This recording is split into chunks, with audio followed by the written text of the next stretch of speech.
Bom, vamos lá. A gente vai mergulhar hoje num dos maiores, se não o maior mistério da nossa era digital. Afinal, quem é Satoshi Nakamoto? Quem é a pessoa ou as pessoas por trás do Bitcoin? É uma pergunta que, olha, deixa muita gente de cabelo em pé há mais de uma década. Pensem bem, como é que alguém consegue criar uma tecnologia que vira o sistema financeiro de cabeça para baixo e depois simplesmente some do mapa? E não estamos falando de um inventor qualquer, né? A fortuna que essa pessoa ou grupo controla é estimada em mais de 131 bilhões de dólares. Isso em valores de janeiro de 2024. Uma fortuna que, até onde sabemos, continua lá, paradinha, intocada. Só isso já mostra o tamanho da história. Para a gente entender esse mistério, primeiro a gente precisa voltar no tempo e entender como essa figura quase um fantasma apareceu e com a mesma velocidade desapareceu. De forma bem direta, Satoshi é o arquiteto de tudo. Não foi só ideia, não. Foi a pessoa que escreveu o código original, o manual de instruções, digamos assim, que deu o pontapé inicial em toda essa revolução das criptomoedas. E tudo aconteceu assim num piscar de olhos. Em outubro de 2008, o famoso White Paper aparece do nada na internet.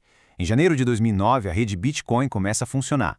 E aí, no final de 2010, Satoshi começa a se afastar, a passar o bastão para a comunidade. Em abril de 2011, silêncio total. Uma aparição meteórica e um desaparecimento completo.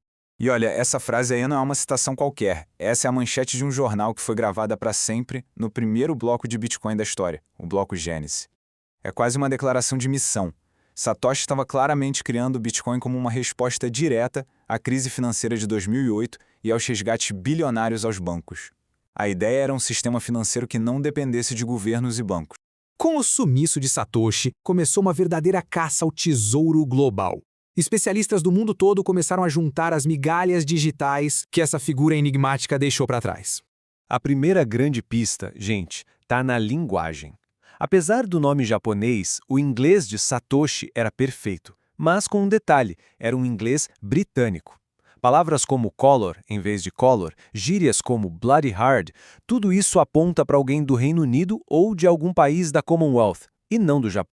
E os detalhes não param aí, a coisa fica ainda mais interessante. O nome Satoshi Nakamoto pode ter um significado como origem central sábia, mas a data de nascimento que ele usou, 5 de abril, em 5 de abril de 1933, o governo americano proibiu as pessoas de terem ouro, e em 1975 foi o ano em que essa proibição caiu. Isso não é coincidência, é uma crítica bem clara sobre a história do dinheiro.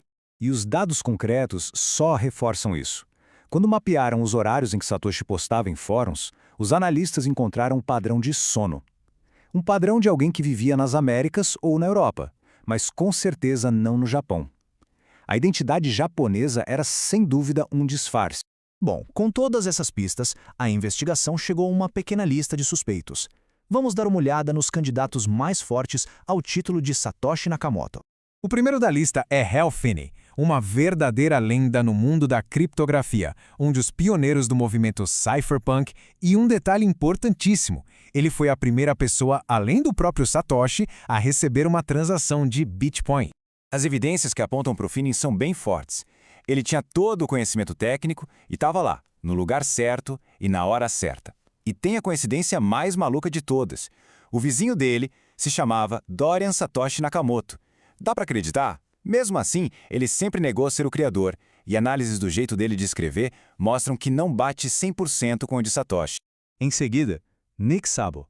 Ele é um cientista da computação que, anos antes do Bitcoin sequer existir, projetou o BitGold, um sistema que era um precursor conceitualmente quase idêntico ao Bitcoin. Para muita gente, Szabo é o candidato número 1.